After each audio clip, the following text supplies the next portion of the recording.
Hi and welcome to this 7 video capsule about health and family health. Today we are going to talk about love and relationship. Love, friendships, relationships, all that work together. We are from millennials. We have developed ourselves as human in a context of survival. 150% of our attention was outside of us to survive, to the nature, the animals, and industrial revolution is a very new process that gives us comfort. But until there, we have been struggle with constantly to adapt, to survive. There was much more war in the past. Today, we are in the world. It seems to be not the reality, because with the news we have a lot of news that something go wrong, but we never have been so much in peace than today.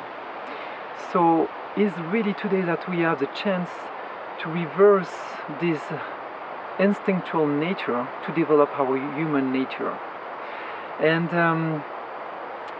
all the wise people of native or all different culture has invited us to get rid of this instinctual nature that take 150% of our consciousness and attention, to reverse completely and to develop 75% for the holy nature in us, the light nature, the tachonic field that we talked before, to be connected with this inner field of all potential.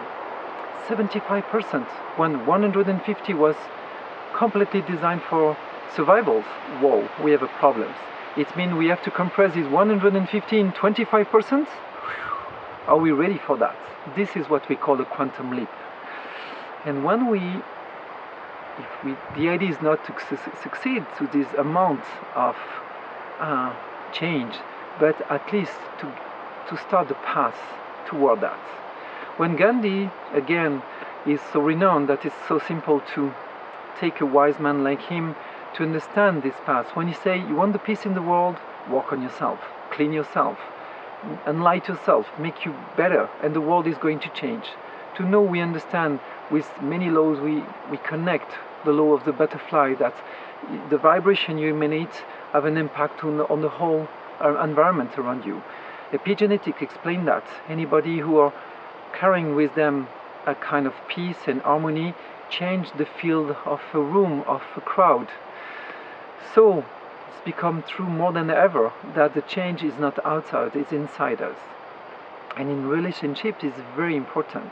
We have seen previously this famous couple in four, meaning that when you're connected with this inner light, as man, my one is feminine, but it's pure potential, pure everything. And my partner, if she's a woman, she has a masculine, pure energy that I can connect. And these two energy can connect together. So suddenly, I built a couple not based on two survival mode of 150 attention on survival. When we are like that, we have what we call subconscious hook. Survival subconscious hook. So we attract someone that we think we are going to survive better with this person. But it could be constant hell, constant fight, until with this person having the same problem as me, we are going to fight together side by side. And but of course we will have war together, because survival, there is no friendship in survival. It's an animal reaction. We will have that with the kid, but not in the couple, not in the friendship. So it's always interests that are there, constantly interests to survive. If we change completely this paradigm and enter in this inner work and start to think that everything is inside, our health, our happiness, either our most beautiful experience of love, joy, suddenly we have to nurture this part of us, this moment in nature, inside us, listening music, taking time to nurture and cultivate this void, which is in fact full of this light, and have this type of experience. So it's how we come to pretend to master our destiny. And to start, I recommend you a wonderful book. It's in French, Man in the Conquer of Its Destiny. As soon we start to get out of this 150% of attention to the survival and develop and try to work on ourselves to be a more happy person, we start to handle our destiny, and we get out of obligation from our environment, whatever the environment is. If we are just in survival, we have to adapt constantly, and just that. If we start to nurture and culture our inner peace, we have an effect on the environment. We are able to change it, to work on our family, on our friends, on our couple. So this is why I invite you today. For that, there is many tips that could help you, and today it takes a few books. One of them is the 4 Toltec Accord, I hope in English, from Miguel, and it's a tool to free yourself from the survival mode and learn tips how to constantly ask yourself the good question, to constantly come back to you. In fact, the first thing to learn is to escape the survival mode, to nurture the inside world. But for that, we have to escape the first one. This book is very good for that. It helps you to come back to yourself. Another book that I haven't taken is the famous technique Ho'oponopono.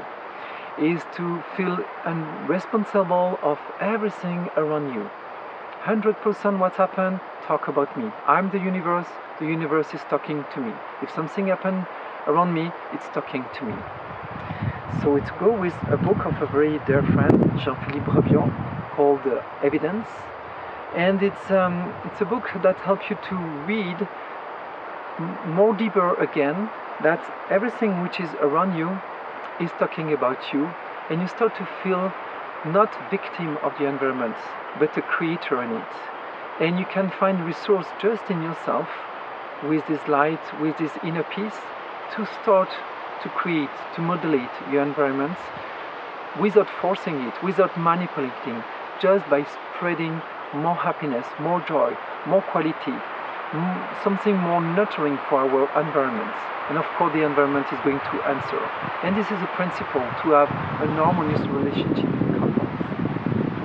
It's bringing me to another book, which is Be the Author of Your Life, Become the Creator, from Michel Noel, and I think it's translated in English. And again, it's author that start to understand these keys. More you nurture your inner life, more you can start to become the author of your life, and not be the victim, and not be the offender, which is both. It's a survival mode that called the savior, the famous hell triangle of psychology.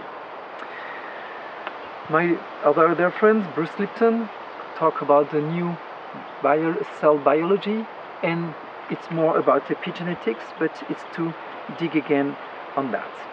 And to finish, I wish to finish about the book. I wish to introduce you the famous Marshall Rosenberg. This book talks about the unbelievable resources of angriness. This man, in fact, has developed the principle of nonviolent communication. It's very interesting to know that the biggest company in the world, like computers company, and a lot of industry now use nonviolent communication to increase their income.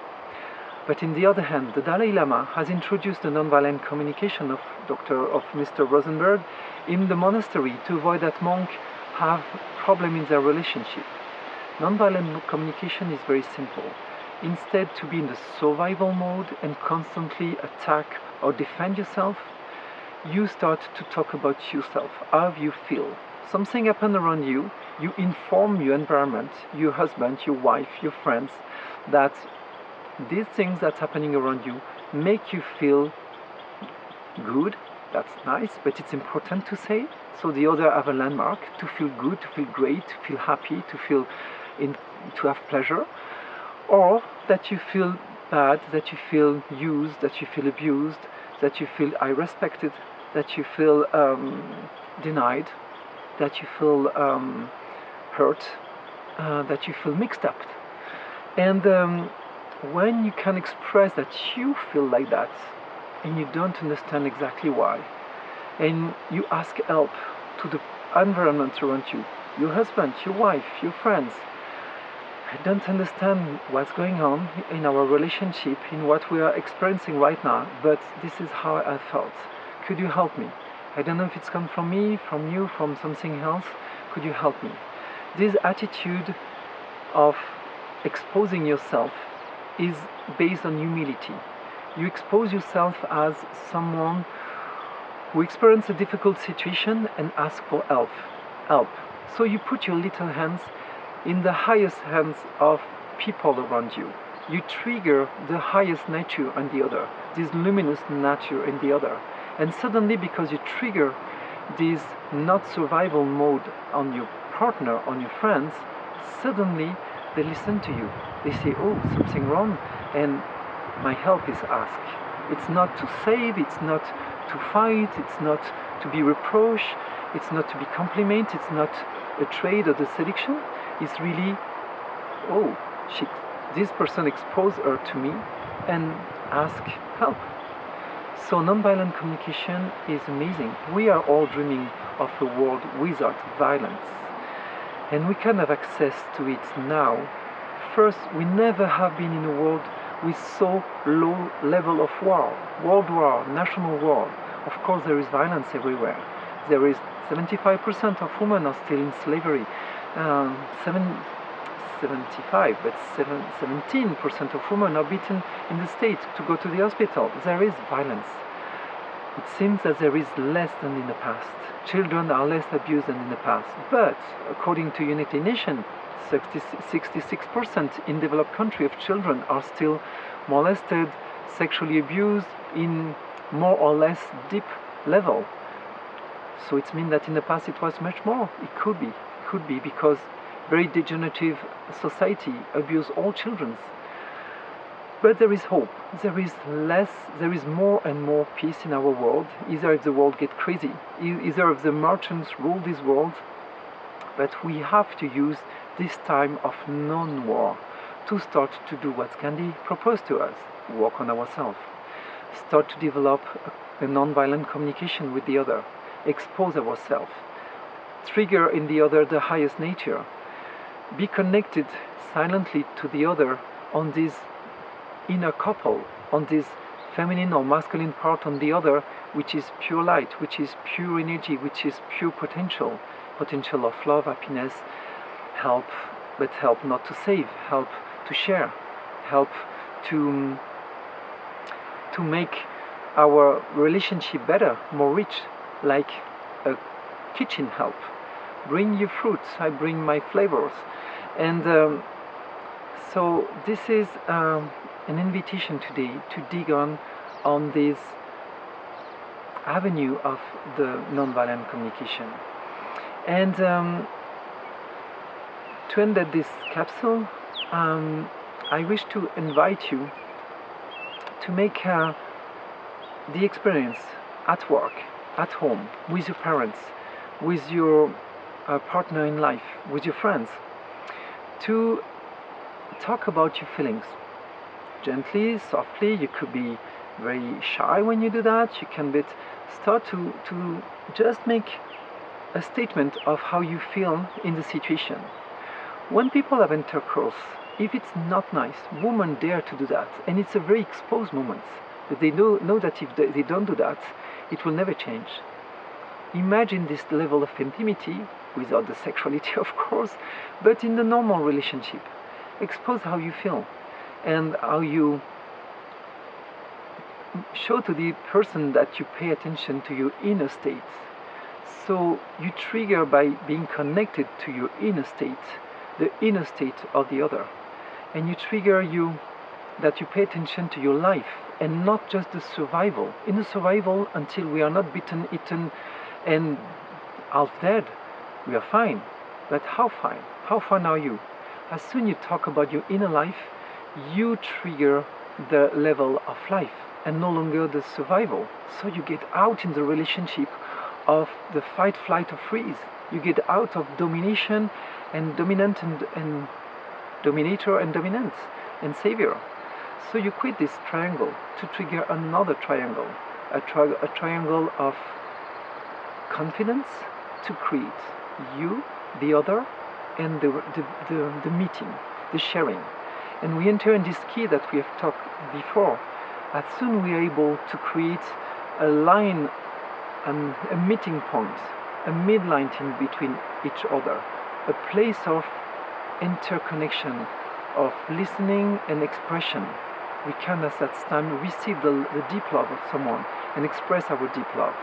It's not necessarily with talking. It could be with the eyes, the attitude. It could be with certain gesture, as we do with kids. It's so simple. But what we do with kids, we always see the potential. This nature, they are so fresh. It's so easy to see in them. Why are we not be able to use our mind, our heart, our imagination to restore this part which is constantly present on all human beings, on elders, on young people, on busy people, on angry people? It's always there. So it's about to us to share our inner life and trigger this inner life in the other. Thank you for this capsule. Have a nice day.